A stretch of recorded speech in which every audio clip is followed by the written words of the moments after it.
तीन तिगाड़ा काम बिगाड़ा। तीन बहुओं के रवैये से सासू माँ बहुत परेशान थी। दरअसल बात ये थी कि तीनों बहुओं में किसी बात को लेकर अनबन हो गई थी। तब से ही तीनों एक दूसरे से मुंह फुलाए रहती थी। ना कोई सीधे मुंह किसी से बात करती, ना किसी का कहना मानती। पड़ोसी भी इस बात को जानते थे और जाने कैसे कैसे बातें भी करते। इसीलिए सासू माँ ने तीनों बहुओं को तुरंत अपने कमरे में बुलाया। मैं कई दिनों से देख रही हूँ, तुम तीनों अलग अलग सारे काम कर रही हो। ये सब नहीं चलेगा, तीनों को मिलकर ही काम करना पड़ेगा। सास की बात सुनकर एकदम से बड़ी बहू बोल उठती है। नहीं मम्मी जी, मैं इन दोनों के साथ कुछ नहीं कर सकती। मैं इस घर की बड़ी बहू हूँ, फिर भी ये मेरा कहना बिल्कुल भी नहीं मानती। अरे जेठानी जी, जानबूझकर मुझे डबल काम करवाती है और छोटी मुझसे मुंह ही बात करती है। इन दोनों के बीच हमेशा सैंडविच बन जाती है मेरी, और मैं हमेशा आलू की तरह बीच में मसली जाती हूँ। मम्मी जी, इन दोनों को लगता है कि मैं छोटी हूँ तो इनके पैरों तले दब जाऊंगी, लेकिन नहीं, मेरा भी उतना ही अधिकार है जितना इन दोनों का है। बड़ी आई दोनों मेरी चुगली करने के लिए, मुझे क्या कम समझ रखा है। तीनों बहू एक दूसरे से बहस करने लगती है और सास दोबारा ये देखकर टेंशन में आ जाती है और सबसे कहती है, चुप हो जाओ, अब से तुम तीनों सारे काम एक साथ करोगी। आंख बंद करके एक दूसरे की बात सुनोगी। तुम तीनों इस बात को गांठ बांध लो, वरना अगली छुट्टियों में तुम्हारा अपना मायके जाना कैंसिल। सास की बातें सुनकर डर के मारे तीनों हामी भर देती हैं। जी मम्मी जी, मैं समझ गई।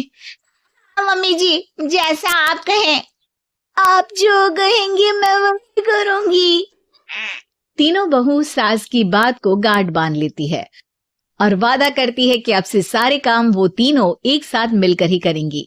ये सब देखकर सास खुश हो जाती है और वहां से चली जाती है।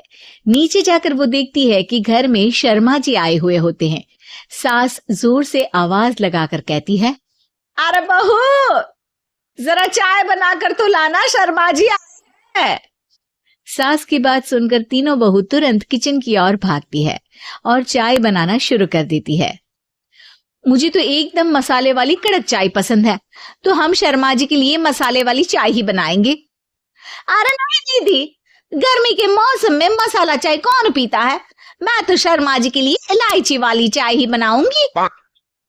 ये कैसी बात कर रही हैं आप दोनों? मेरी मम्मी ने सिखाया कि मेहमान को ज्यादा दूध और शक्कर वाली चाय देनी चाहिए, वरना वो घर वालों को कंजूस समझते हैं। तो मैं तो शर्मा जी को ऐसी ही चाय दूंगी। तीनों बहुएं अपने अपने तरीके से चाय में शक्कर, मसाला, पत्ती सब डाल देती है। उबलने के बाद तीनों मिलकर चाय बाहर लेकर जाती है और शर्मा जी और सासू माँ को देती हैं। चाय पीने के बाद शर्मा जी सासू माँ को देखकर शर्मा जाते हैं और शर्मिंदा महसूस करते हैं कि आखिर उन्होंने चाय पीने के लिए हामी क्यों भरी। सासू माँ भी चाय पीना शुरू करती है और कहती हैं, अरे बहू, ये कैसी चाय बनाई है? चाय है या मीठे दूध की बासुंदी? हाँ, चाय अच्छी नहीं लगी क्या? कोई बात नहीं, हम पराठा बनाकर लाते हैं। चलो चलो अंदर। हाँ चलो। हाँ, आती हूँ मैं भी। नहीं नहीं, मेरा पेट चाय ने ही चौपट कर दिया, वही काफी है। पराठे से पोपट नहीं करवाना, मैं तो चलता हूँ। शर्मा जी चुपचाप पतली गली से निकल जाते हैं। अगले दिन सास बहुओं से कहती है, अरे बहू, जाओ जाके ऊपर के गेस्ट हाउस की सफाई कर दो। कल हमारे यहाँ मेरे दूर के रिश्तेदार आने वाले हैं, तो पूरे कमरे को चमका देना, समझी? तीनों बहू सास की बात को मानकर ऊपर सफाई करने चली जाती हैं और तीनों कमरे की सफाई चालू कर देती है।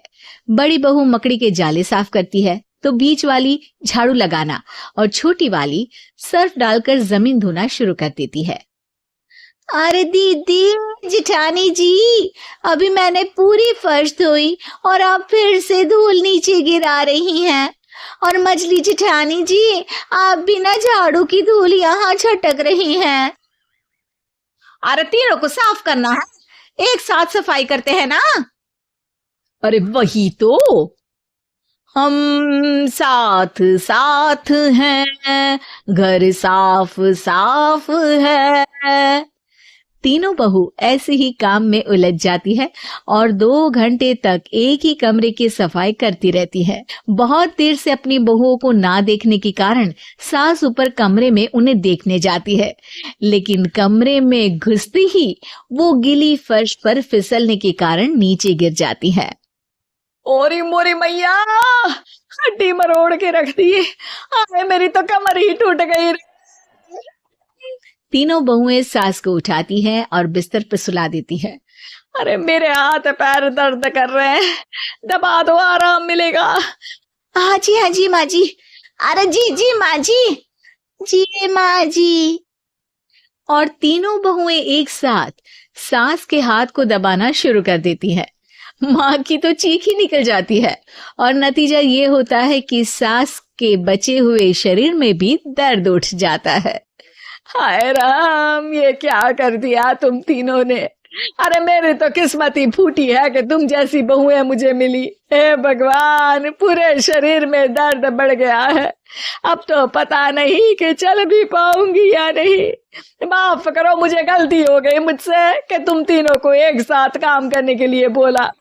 सोचा था तीनों मिलके अच्छे से काम करेगी, लेकिन बड़े बुजुर्ग सही कहते थे कि 3 तिगाड़ा काम बिगाड़ा। तुम लोगों ने ये बात ना आज साबित करके दिखा दी। तुम तीनों को तो समझाना यानी मानो भैंस के आगे भी न बजाना है। तुम्हें अकेले अकेले काम करना है ना, तो अब से तुम अकेले ही अपना अपना काम करो। तीनों बहुएं वहां से जाने लगती है। अरे कहाँ जा रही हो? आप ही ने तो कहा कि अपना अपना काम करो, तो मुझे मुल्तानी मिट्टी लगानी है। अरे मुझे नेल पॉलिश लगानी है, मुझे ना मेहंदी लगानी है। सास अपना सर पीट लेती है और कहती है, अरे मुझे भी लगाना है कुछ। क्या माँ जी? क्या माँ जी? क्या माँ जी? तुम्हारे घर वालों को फोन तुम्हारी हरकतें बताने के लिए।